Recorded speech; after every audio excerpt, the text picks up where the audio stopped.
Bonjour à tout le monde. Aujourd'hui, c'est le 21 décembre 2023. Donc, ça veut dire que c'est fini l'automne ou c'est la dernière journée de l'automne. J'ai jamais compris ça. Le 21 décembre, c'est la fin de l'automne ou c'est le début de l'hiver? Enfin, un des deux. Disons que demain, sûrement, c'est le 22, ça va être le début de l'hiver. Ça, c'est certain. Est-ce que, à part ça, il y a des nouveautés boursièrement parlant?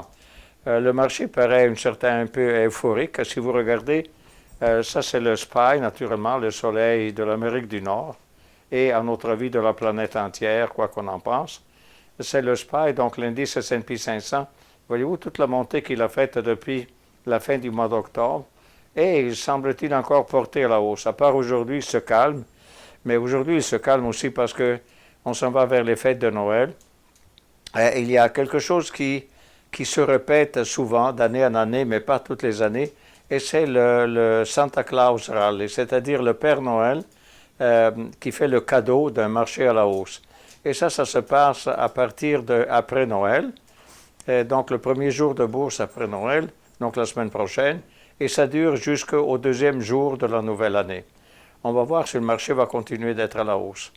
Finalement, le marché est tellement beau et tellement bon que ça dément tous ceux qui ont dit qu'on s'en allait vers la catastrophe et puis avec le chômage et tout ça. Il y a quand même des statistiques importantes à écouter encore d'ici Noël et c'est demain. Demain, on a, je pense, l'indicateur le plus suivi sur l'inflation par la Réserve fédérale américaine. Et voilà, une fois dit tout ça, de quoi on parle aujourd'hui? Aujourd'hui, on va parler de l'économie comportementale. Qu'est-ce que ça veut dire l'économie comportementale? C'est l'économie basée sur le comportement de l'humain. Mais en soi, ça ne veut rien dire au fond, au bout de la ligne. Juste pour qu'est-ce qu'on veut dire avec ça? Regardez, c'est l'étude des facteurs psychologiques, cognitifs, émotionnels, culturels et sociaux impliqués dans les décisions individuelles. Ça veut dire pourquoi il y a cette économie comportementale. Parce que l'économie classique ne tenait pas compte de l'humain comme tel en termes de psychologie et tout le reste, et de culture et tout ça. Il trouvait tout simplement que l'économie était celle qui est écrite ici. Voyez-vous, l'économie classique est née en Grande-Bretagne à la fin du 18e siècle par Adam Smith, et c'est le monsieur qui avait dit la main invisible, qui fait arrange les choses. Qu'est-ce qu'il disait, lui? Il disait que la vraie richesse, et c'était nouveau à l'époque, en 1776, et dans son livre sur la richesse des nations, c'est un livre de base, c'est la naissance de l'économie finalement, ou de la science économique, si on peut l'appeler science.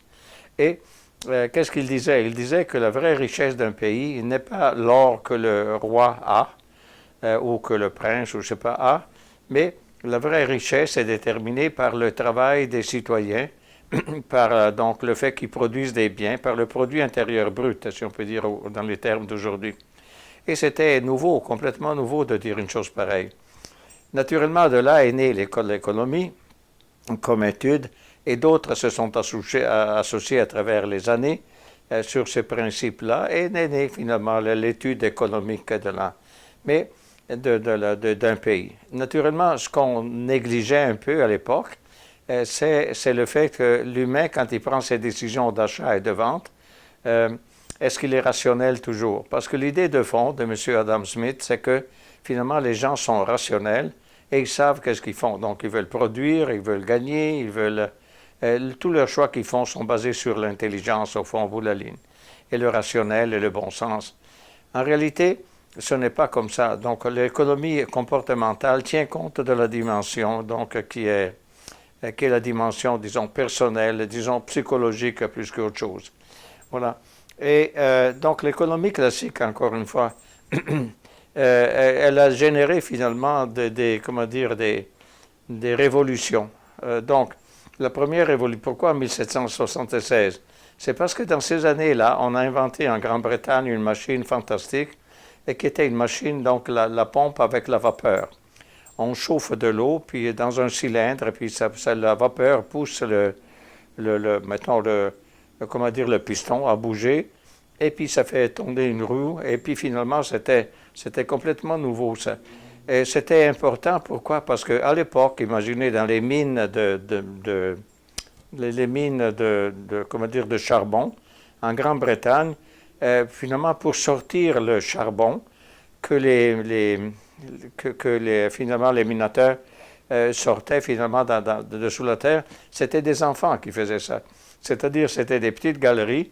Un enfant se chargeait avec une courroie d'un chariot plein de charbon et il le tirait pour le sortir à la surface. Après, il redescendait pour en prendre un autre, ainsi de suite, toute la journée. Mais pas une journée de 8 heures, c'était des journées de 12 heures, 15 heures. Il y avait juste le dimanche à peu près qui était la journée de repos. Finalement, imaginez la révolution que ça a donné, cette invention finalement. Ça a été une révolution industrielle. Le fait de pouvoir donc utiliser une machine plutôt que d'utiliser des enfants en quelque sorte pour sortir le charbon des mines. Ceci a entraîné quelques années plus tard ou décennies plus tard une deuxième révolution industrielle et c'était celle de l'acier, c'est-à-dire des trains. On a inventé les trains parce qu'on a inventé la locomotive à vapeur. Donc la locomotive à vapeur c'est très bien, le train ça va très bien, mais les rails sont comment? Ben, ils sont en fer. Mais les rails en fer, ça ne tient pas. Et finalement, le fer est trop mou. Donc, on a inventé à l'époque à faire de l'acier. Et donc, la deuxième révolution industrielle, c'était la naissance de l'acier.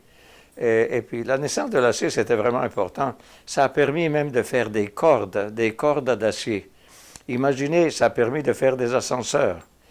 Surtout dans la ville de New York, on ne pouvait pas faire des édifices plus hauts que peut-être 10 étages parce que c'était des escaliers à faire.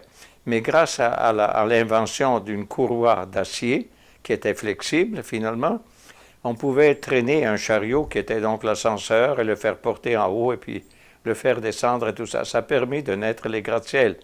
Imaginez toutes ces nouveautés-là. Ça, c'est la deuxième révolution industrielle. La troisième révolution, ben, c'est celle que peut-être parmi ceux qui nous regardent, peut-être ils le savent déjà, et c'est né en 1947. Et c'est né avec l'électronique, finalement. La naissance, finalement, du transistor, si on peut dire comme ça. Et puis de là, de faire tout ce qu'on a fait aujourd'hui avec l'électronique. Donc, tout ça, c'est toujours à la suite de la première introduction, finalement, à l'économie comme science faite par M. Adam Smith. À présent, dans les années 60, 1960, on s'est aperçu que oui, c'est beau tout ça, c'est rationnel et tout ça, mais les gens ne sont pas si rationnels que ça. Finalement, les gens peuvent acheter et vendre des choses, surtout acheter, sur la base de critères qui n'ont rien à voir vraiment avec du bon sens ou de la logique. Et donc, il y a des biais de comportement. Donc, l'économie comportementale, c'est une économie qui est basée tout simplement sur l'étude du comportement de l'investisseur, dans le cas, parce que nous, on est gestionnaire de portefeuille, pour nous, c'est normal de parler d'investissement. Et donc, les biais qui font qu'on prend des décisions d'investissement, les investisseurs qui ne sont pas vraiment en harmonie avec le bon sens, avec la logique et tout ça. Donc, j'ai fouillé un peu pour ces biais de comportement et j'ai trouvé peut-être le plus facile, en français aussi, est fait ici au Québec, et ça vient de la IQ, le IQPF. Donc, c'est, juste pour vous dire, c'est l'Institut québécois de planification financière. Non, c'est les planificateurs financiers. Et dans leur site, il y a la liste des biais d'un investisseur, c'est-à-dire les choses qui ne sont pas rationnelles, mais qui sont aidées par la psychologie. Ici, au tableau, voyez-vous, c'est le biais cognitif. Donc, parce qu'il dit, par exemple, bousculés par les flots d'informations et de données, les investisseurs prennent parfois des raccourcis et traitent l'information d'une façon erronée. Vous savez, les informations, on les a, mais les comprendre, ce n'est pas toujours facile et pas toujours dans la culture pour. Le 2, les biais d'ancrage. L'ancrage est une façon de contourner nos limites pour résoudre des calculs complexes. C'est un raccourci, c'est-à-dire l'investisseur peut prendre le prix d'une action ou le niveau du marché à un moment précis afin de prendre sa décision de placement. C'est un biais particulièrement courant en investissement. C'est-à-dire, on fixe une valeur de référence, et puis, mais sa fixation de valeur de référence, est-ce qu'elle a logique, est-ce que ça a du bon sens, et tout ça. Donc ça, c'est le ancrage. Ou par exemple, je vais vous dire, pendant des années, moi je le suis toujours, contre l'investissement dans l'or. Mais ça, c'est un ancrage aussi, c'est-à-dire À mon avis, l'or, vu qu'il ne rapporte rien, ce n'est pas vraiment un investissement valable en tant que tel pour des clients, pour les investisseurs. Et ça, c'est un ancrage. En réalité, l'or, peut-être, un jour, va se mettre à monter d'une façon fantastique. Vous savez, l'or, vraiment, quand il a monté beaucoup, c'était dans les années 70 jusqu'à 1980. En 1980, l'or était à 800 dollars US l'once, imaginez. Aujourd'hui, il est à 2000 et quelques. Ça paraît beaucoup par rapport à 800, mais si vous mettez l'inflation et tout ça, on n'est jamais revenu aux 800 dollars, équivalent à 800 dollars US de 1980. Donc, c'est pour ça que l'or n'est pas vraiment intéressant. Mais pour vous dire, ça, par exemple, c'est un ancrage que moi j'ai. Donc, les biais de représentativité. L'investisseur aveuglé par ce biais va porter un jugement en se basant sur les éléments qu'il possède, bien qu'ils ne soient pas nécessairement représentatifs. Il pourrait décider qu'une diminution du taux de dividende présage un mauvais investissement, voyez-vous. Donc, une compagnie réduit les dividendes parce qu'elle peut les réduire. Les dividendes, ce n'est pas une obligation de la compagnie de les donner, mais elle pourrait réduire les dividendes et là, on tire la conclusion que peut-être la compagnie n'est pas bonne. Ça, c'est ce qu'on appelle finalement le biais de représentativité. Finalement, vous avez le biais de disponibilité en mémoire, c'est-à-dire la capacité en mémoire de pouvoir garder les informations. Ça aussi, on les oublie avec le temps. Ensuite, on a les biais de conservatisme de confirmation. L'investisseur va surévaluer les informations, confirmant son opinion, et sous-évaluer celles qui infirment son opinion. C'est-à-dire, on va chercher des nouvelles qui appuient finalement mon opinion que j'ai a priori sur un investissement, et je néglige les opinions qui ne sont pas dans le même aussi favorable. Ensuite, vous avez la maîtrise de soi. Vous avez en investissement, certains peinent à atteindre leur objectif à long terme car ils manquent de discipline ou ne gèrent pas les émotions. Ils vont avoir tendance à dépenser immédiatement plutôt que d'épargner pour tenir futur. Par exemple, la bourse est typique. On rentre toujours à peu près trop tard. On aurait dû rentrer avant. Et quand on sort, on vend. On aurait dû vendre avant, on aurait dû attendre avant de vendre. Et c'est donc tout ça, ça crée une sorte de, finalement, comment dire, de difficulté exactement dans le timing de nos investissements. Ensuite, vous avez, regardez, la maîtrise de soi. Donc, ensuite, vous avez l'optimisme. Et l'optimisme, c'est parce que quand on est optimiste, nous, par exemple, on pense actuellement, on est optimiste que le marché, mais on l'a été pendant 2 ans, ça fait 20 mois, finalement, que le marché est difficile.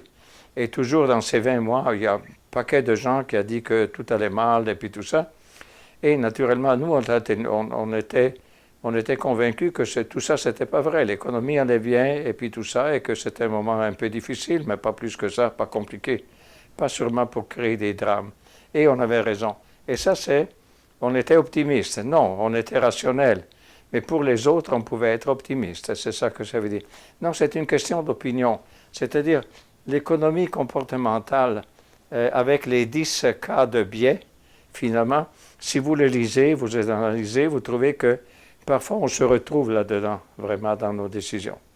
Alors, finalement, donc, l'économie, c'est rationnel, mais du côté rationnel, il y a aussi le côté, comme on dit, comportemental, c'est-à-dire le fait on est des êtres humains, et donc, finalement, on a des biais de comportement qui ne sont pas toujours dans le sens du rationnel et du positif. Et voilà, et c'est tout pour aujourd'hui.